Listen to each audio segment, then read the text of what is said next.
दोस्तों, stock market में सबसे ज़्यादा पैसे कौन कमाता है? एक बार दुनिया की सबसे बड़ी asset management company Fidelity investment ने इंटरनल स्टडी की।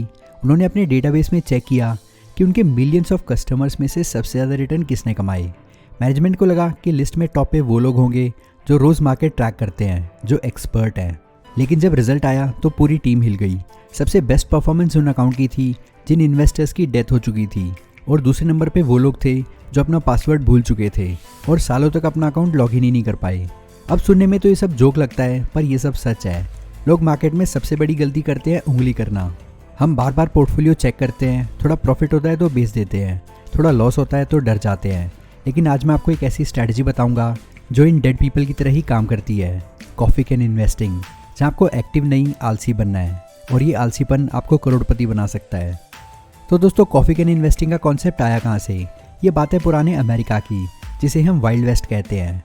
उस ज़माने में बैंक पे भरोसा कम था और डकैती का डर ज़्यादा था। तो वहाँ के लोग क्या करते थे, वो अपना कीमती सामान, सोना और कैश एक कॉफ़ी के कैन में डाल देते थे और उसे अपने गद्दे के नीचे छुपा देते थे, और वो उसे सालों तक भूल जाते थे। 1984 में रॉबर्ट कर्बी नाम के एक लेजेंडरी फंड मैनेजर ने इस कॉन्सेप्ट को स्टॉक मार्केट में इंट्रोड्यूस किया। उन्होंने देखा कि उनका एक क्लाइंट था जिसने 1950s में कुछ शेयर खरीदे थे और वो उन्हें बेचना भूल गया था। 30 साल बाद जब कर्बी ने वो पोर्टफोलियो देखा तो वो हैरान रह गए। उस भूले हुए पोर्टफोलियो ने कर्बी के एक्टिवली मैनेज पोर्टफोलियो को 10 गुना मार्जिन से बीट कर दिया था। इंडिया में इस कॉन्सेप्ट को लाए सौरभ मुखर्जी, जिन्होंने अपनी बुक कॉफी कैन इन्वेस्टिंग में इंडियन वर्जन दिया। तो लॉजिक सिंपल है, ऐसा पोर्टफोलियो बनाओ जिसे आपको 10-15 सालों तक देखने की ज़रूरत ना पड़े। ना बेचना है, ना रिबैलेंस करना है, बस बाई एंड फॉरगेट। लेकिन दोस्तों, अगर ये इतना आसान है कि बस खरीदो और भूल जाओ, तो सब लोग इसे फॉलो क्यों नहीं करते? क्योंकि हमारा दिमाग हमें बेवकूफ़ बनाता है। जैसा कि हमने रिच डैड पुअर डैड और साइकोलॉजी ऑफ मनी में सीखा है, हमारा बिहेवियर मैथ से ज़्यादा इमोशंस पे चलता है। जब भी आप टीवी चलाते हैं तो एंकर चिल्ला रहा होता है, मार्केट क्रैश हो चुका है, बेच दो। जब भी आप मोबाइल चलाते हैं, नोटिफिकेशन आता है, ये स्टॉक 20% बढ़ चुका है, जल्दी खरीद लो। और इसे कहते हैं नॉइस। कॉफी कैन इन्वेस्टिंग कहती है ये सब नॉइस है। एक सिंपल सा एग्जांपल देता हूँ। आप अपने घर के आंगन में एक आम का पेड़ लगाते हो, तो क्या आप रोज़ सुबह उठकर उस पौधे की जड़ को खोद कर देखते हो कि भाई तू कितना बड़ा हुआ? नहीं ना। अगर आप ऐसा करोगे तो पेड़ मर जाएगा। आप बस पानी डालते हो और इंतज़ार करते हो। स्टॉक मार्केट में भी बिल्कुल वैसा ही करना है। कंपनी खरीदनी और सो जाना है। लेकिन अब सवाल ये है कि कौन सी कंपनीज? अगर आपने बबूल का पेड़ लगा दिया और 10 साल इंतज़ार किया तो आम नहीं मिलेंगे, कांटे ही मिलेंगे। मतलब अगर आपने कचरा स्टॉक्स खरीद कर कॉफ़ी कैन में डाल दिया तो 10 साल बाद डब्बा खाली ही मिलेगा। इसलिए सौरभ मुखर्जी ने इसके लिए एक बहुत ही स्ट्रिक्ट फ़िल्टर बनाया है। हज़ारों कंपनीज़ में से सिर्फ 10 से 12 कंपनीज़ ही हैं जो इस फ़िल्टर को पास कर पाती है। ध्यान से सुनना, ये दोनों कंडीशन बहुत ज़रूरी है। कंडीशन नंबर 1, रेवेन्यू ग्रोथ, यानी कि धंधा बढ़ना चाहिए। कंपनी की सेल्स पिछले 10 साल से हर साल कम से कम 10% की रेट से बढ़नी चाहिए।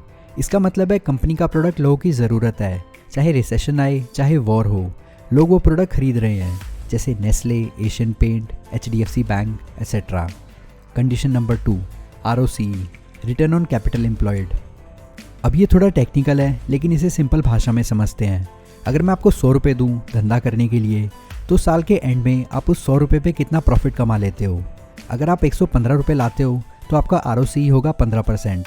कॉफ़ी कैन इन्वेस्टिंग के लिए कंपनी का ROCE पिछले 10 सालों से लगातार 15% से ज़्यादा का होना चाहिए।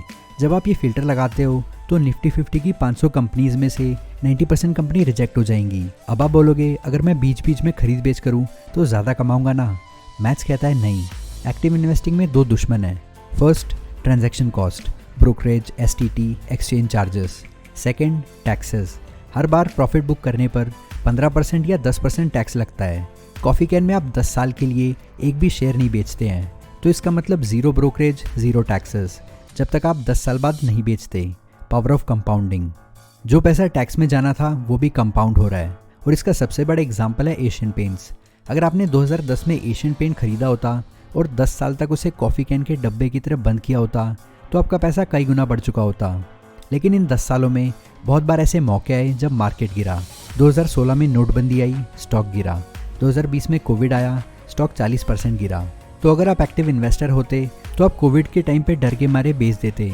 लेकिन कॉफ़ी कैन इन्वेस्टर ने उस वक्त न्यूज़ बंद कर दी थी और उसने अपने स्टॉक्स नहीं बेचे, और आज एशियन पेंट वापस अपने टॉप पर है और डिविडेंड्स अलग से दे रहा है। लेकिन दोस्तों सावधान, बाय एंड फॉरगेट का मतलब ये नहीं है कि आप आग बंद कर लो। कॉफ़ी कैन स्ट्रैटेजी सिर्फ ग्रेट कंपनीज के लिए है। गलती कहाँ होती है, लोग किसी हॉट टिप या पेनी स्टॉक को कॉफ़ी कैन में डाल देते हैं। सोचिए अगर किसी ने रिलायंस कम्युनिकेशन या यूनिटेक को कॉफ़ी कैन में डाला होता तो आज वो ज़ीरो होते। इसलिए रूल याद रखना, हिस्ट्री मैटर्स। हमें केवल वो कंपनीज चाहिए जो पिछले 10 सालों के बुरे वक्त में, जैसे रिसेशन, नोटबंदी, कोविड जैसी बड़ी मुसीबत में टिकी रही। वॉरेन बफेट ने कहा था, the stock market is a device for transferring money from the impatient to patient. So दोस्तों, कॉफ़ी कैन इन्वेस्टिंग वही पेशेंस का खेल है। अगर आपके पास मार्केट ट्रैक करने का टाइम नहीं है, अगर आपको चार्ट्स देखकर हेडेक होता है, तो एक कॉफ़ी कैन पोर्टफोलियो बनाइए 10 से 15 टॉप क्वालिटी स्टॉक्स का। उसमें पैसे डालिए और पासवर्ड भूल जाइए। तो 10 साल बाद जब आप वो डब्बा खोलेंगे तो वो आपको किसी भी ट्रेडिंग स्ट्रैटेजी से ज़्यादा रिटर्न दे चुका होगा। सो अगर आप चाहते हैं कि मैं कॉफ़ी कैन पोर्टफोलियो में फिट होने वाली टॉप 5 कंपनीज़ की डिटेल एनालिसिस करूं, तो मुझे कमेंट सेक्शन में ज़रूर बताना। दोस्तों, अगर आपको इस वीडियो से कुछ वैल्यू मिली हो तो लाइक करो, शेयर करो अपनी फैमिली और फ्रेंड्स के साथ।